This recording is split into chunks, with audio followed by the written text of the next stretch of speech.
هذا النور شفاء صدور.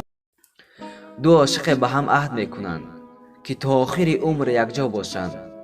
به همدیگر وعده میدهند که اگر یکی از ما پیشتر دنیا را ترک کرد با کسی خانه‌دار نمیشود. با همین سخنها روزها پس سر میشدند و خرسندانه عمر به سر میبردند. روز دختر بیمار شده و به اثر بیماری وفات میکند.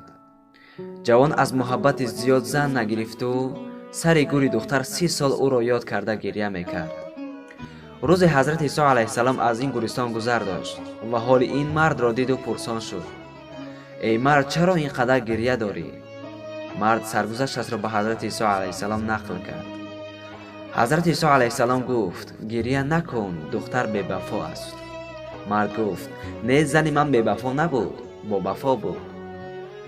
حضرت هرچند میفهموندند ولی اون مرد قبول نمیکرد.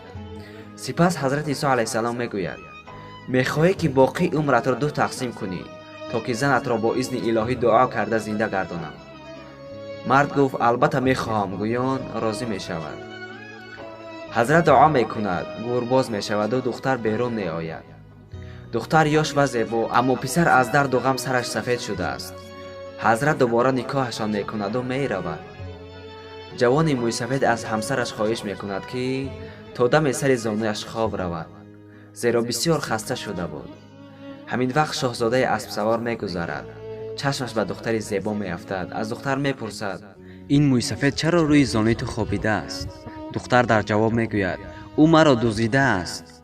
شاهزاده دعوتش میکند: بیا با من میرویم. دختر آهسته سر موی سفید را در زمین گذاشته با اسب شاهزاده سوار میشود. ناگه موی سفید بیدار شده از دنبالشان میدود: ایستید، زن مرا کجا میبرید؟ شاهزاده میگوید: این زن تو نیست، تو او را دزدیده ای.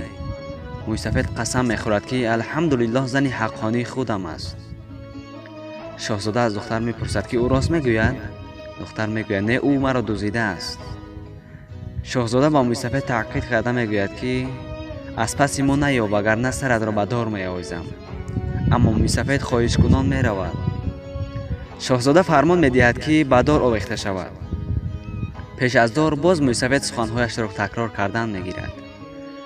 میپرسند که شاهی داری؟ حضرت عیسی علیه السلام را به یاد آورده میگوید: بله دارم. شاهزاده رهایش میکند تا شاهد آورد و 2 پاسبان را از پسش میفرستد. موی سفید میکوبد و میکوبد، از حضرت نشان نمییابد و تگ درخت خوابش میبرد. در خواب حضرت را خواب میبیند که میگویدش: من نگفته بودم که دختر بی وفا است؟ خیز از جایت رو، من حاضر از پست میآیم. وقتی که موی سفید بیدار میشود، بالای سرش 2 پاسبان است. لطوکوب کرده میبرند و این دروغگو را به دار کشید میگویند. نه ستل زیر پایش را زدن میخواهند که ناگه روشنی یک نور پیدا میشود و ایستید میگویند.